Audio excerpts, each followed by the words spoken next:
Know about the Rubik's Cube? Oh, now, my cousin, when he saw the Rubik's Cube, all the girls loved it because they thought that when you can fix the Rubik's Cube, you got all the phone numbers from the girls because they thought you were smart. Okay? So, when, listen. So, when my cousin, I said, ooh, there's 10 girls around my cousin as he's solving the Rubik's Cube. And as he was solving the Rubik's Cube, you know what they would say? Brian, you're so smart. So, I'm sitting right next to my cousin, and I'm looking like this. I need to learn how to solve that Rubik's Cube. And they said, Brian, your hands are so strong. Brian, we love the way you move your mouth like this. When you're turning the Rubik's Cube, that's so nice. Can we get your phone number? And all these girls fell in love with my cousin because he knew how to solve the Rubik's Cube. So you know what I had to do? I had to learn how to solve the Rubik's Cube. But you know what my cousin told me? You know what my cousin told me? He said, okay, we're gonna do handshakes after. My cousin told me, you know what? You're not smart enough. Has anybody ever told you you're not smart? How did that make you feel? It makes me feel sad. And you know what I wanted to do? I wanted to say, right upside his head. But I knew the best way to get my cousin back was to learn to solve the Rubik's Cube. So you know what? I want to get somebody that's going to, I want to show you something. I went out and I tried to learn my hardest. I tried my hardest to learn how to solve the Rubik's Cube. So what I want is, let's see, this young lady right here, and I want this young man right there. Come here. And let's see. And I want, let's see. This young lady right here. Okay, pay attention. All right. Now, what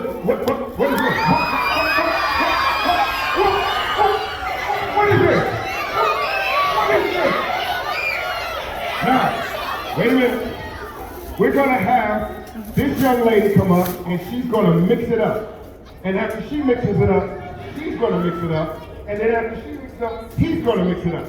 Okay? So go ahead and mix it up. And we're gonna see. I told my cousin that I can do anything I put my mind to. He said, no, you can't, because you're stupid. Has anybody ever been told they were stupid? Now, I know you're not stupid because you look to be very smart. And you know what? How I know you're smart? Because you're going to listen today, right? Right? And you know what? Smart people listen, don't they? Ooh. Okay, so they both are mixing up the Rubik's Cube, all right? So, listen.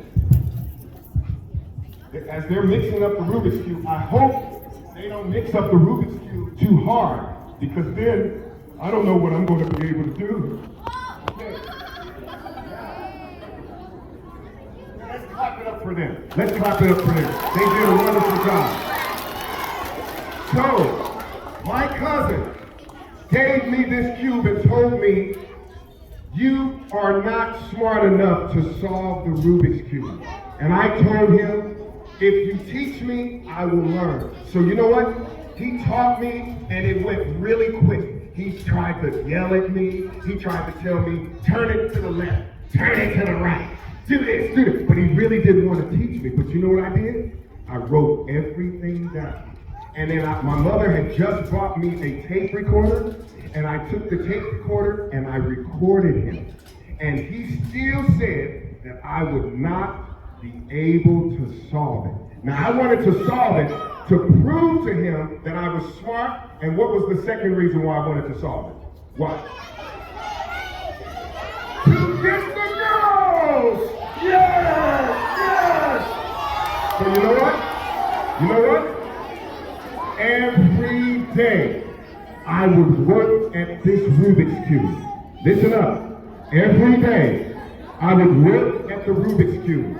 And every day I would listen to the tape recorder, what my cousin was telling me about, and I would say, you know what? I'm going to learn to solve this Rubik's Cube.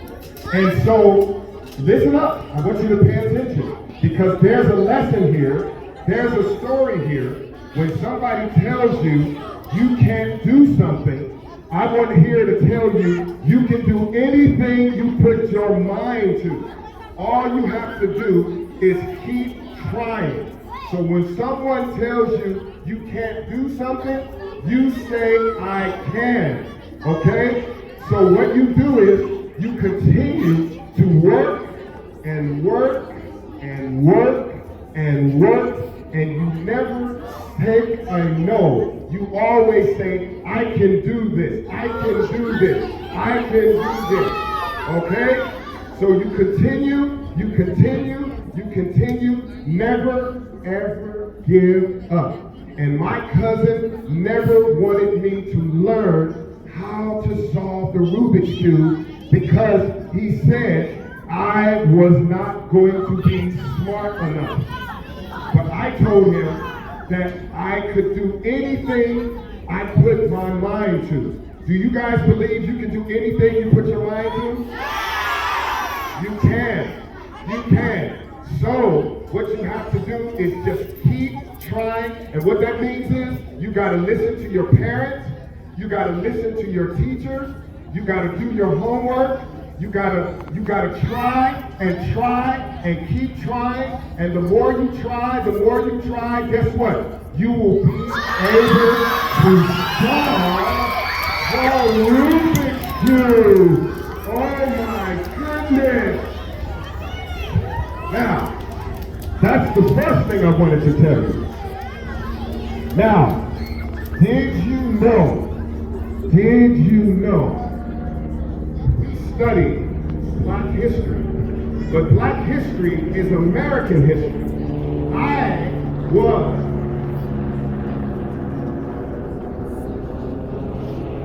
I was raised by this lady. She was my great-grandmother. This lady, okay? This lady was my great-grandmother. She was born in 1902, okay? 1902, this beautiful lady. Her father was a slave. This is the lady that raised me. This is my great-grandmother. I'm going to tell you, but you got to listen. Her father was a slave. And the first 6 years of his life was spent in slavery. This is my great-grandmother. Her name was Frankie Perry. That was her married name. She taught me stories that her father used to teach her. 1902, she was born, okay? So that was my great-grandmother. Now, I got some more things. She told me that there was 3 Moseses.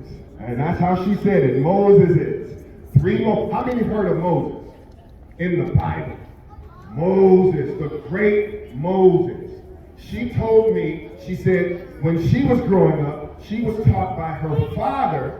His name was Andrew Williams. And he was born in 1857. He was born into slavery. In 1863, President Abraham Lincoln freed the slaves. So if my great-great-grandfather was born in 1857, that means the first 6 years of his life, he was a slave. It wasn't that long ago, because his daughter raised me. So that wasn't that long ago, folks. So you know what happened? She would teach me stories. And when she would sit in her rocking chair, she would say, David, there was 3 Moseses. And I want you to tell me which one was which. Which Moses led his people out of the promised land? Now when I grew up, this is how Moses looked in my family. Like this. This is how Moses looked. This is how Moses looked. Okay? So this is Moses dividing the Red Sea. Moses. So I told her, listen.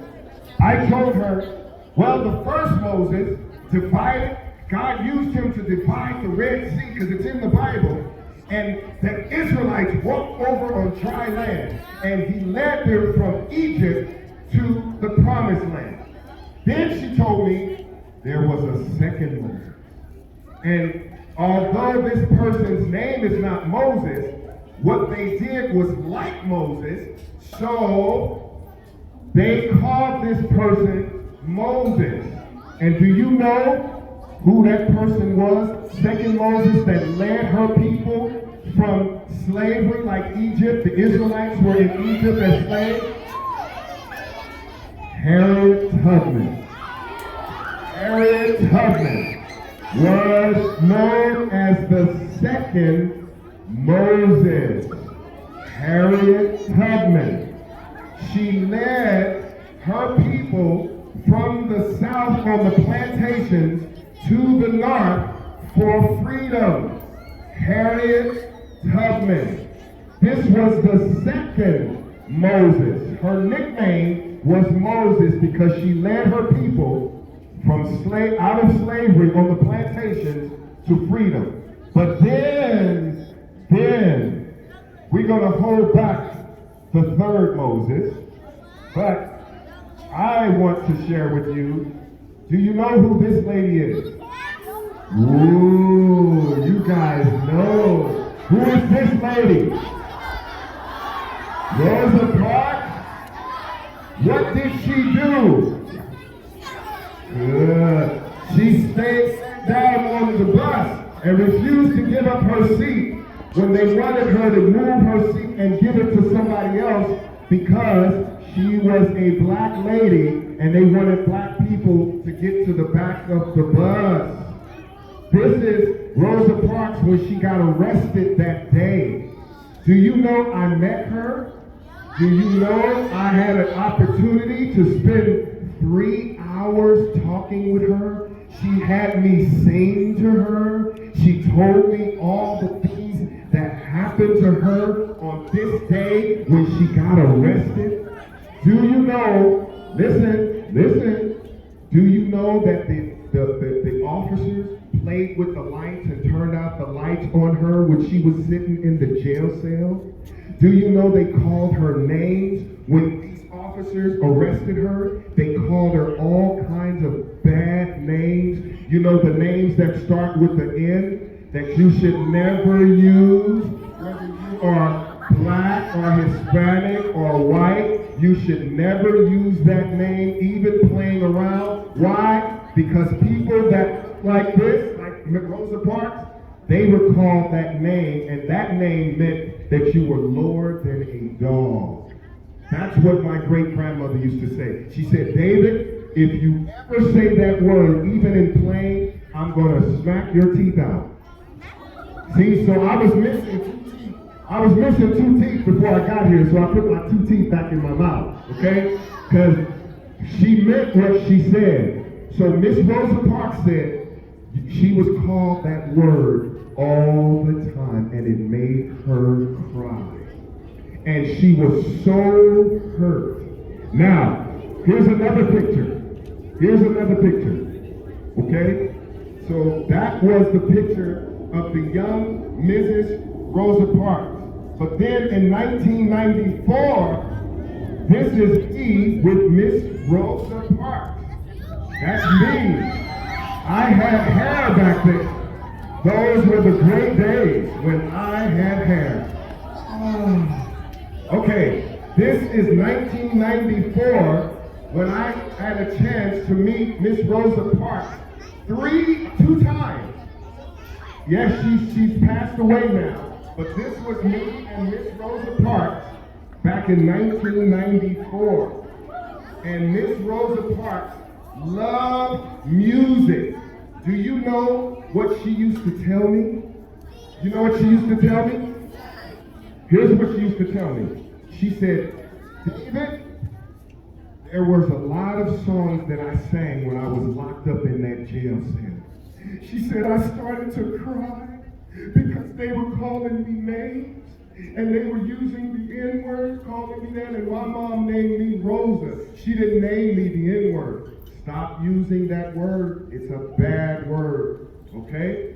And I used to be a probation officer over inmates, and they called each other that name of all colors. It's a bad word. And I told them on my unit, if they said that name, I'm going to lock them up in their cell and they wouldn't have free time. Because that is a bad word, because the people who used to be enslaved, my people, were called that name, and it meant you were less than a dog. And if you say, well, I use that word just out of play, that's like taking a beautiful dress and putting it on a pig. You can't put a dress on a pig and make the pig look pretty, can you? Can you put a wig on a pig and put makeup on a pig and say, that pig is a pretty pig? It's still a pig, right? So you know what Rosa Parks used to do? She used to tell me, she said, you know what? When I was young, just like my great-grandmother, I told her my great-grandmother, and she said, you know what? Your great-grandmother is like my grandmother.